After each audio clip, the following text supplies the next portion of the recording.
Hello ভাই brother, আজকে ছোট্ট একটা গল্প নিয়ে আসছি। গল্পটা সবাই মনোযোগ দিয়ে শুনবেন। গল্পটা হচ্ছে একটা যুবকের। সে আগে নামাজ কালাম পড়তো না, এলাকায় ঘুরে বেড়াইতো, ইয়াং বয়সের একটা ছেলে। তারপর হঠাৎ সে নামাজ কালাম শুরু করলো। কিছুদিন নামাজ পড়ার পর, আল্লাহর ইবাদত করার পর, একদিন ছেলেটা যে মসজিদে নামাজ পড়তো ওই মসজিদের মুয়াজ্জিন সাহেব উনি হঠাৎ একদিন একজনকে বলতেছেন যে ছেলেটা তো হঠাৎ করে নামাজ কালাম শুরু করলো, মনে হইতেছে তার প্রেমিকা তাকে নামাজ পড়ার জন্য বলেছে।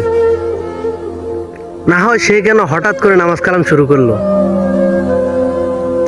এখন আমার কথা হচ্ছে, একটা যুবক ভালো হইতে চাইতেছে, দিনের পথে আসতে চাইতেছে, কিন্তু ওইটা নিয়েও মসজিদের মুয়াজ্জিনে আবল তাবল ধারণা করে। এখন বুঝতেছেন আমাদের দেশটা আসলে কোথায় গিয়ে দাঁড়িয়েছে।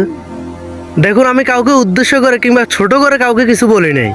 আমি যেটা বলেছি সেটা একটা সত্য ঘটনা বলেছি। আর এই ঘটনাটা ঘটে আজ থেকে প্রায় 2 বছর আগে, মানে 2022 সালে। ধন্যবাদ। সো ভিডিওটা ভালো লাগলে লাইক করেন, পেজ হলে ফলো করেন, আর চ্যানেল হলে সাবস্ক্রাইব করেন।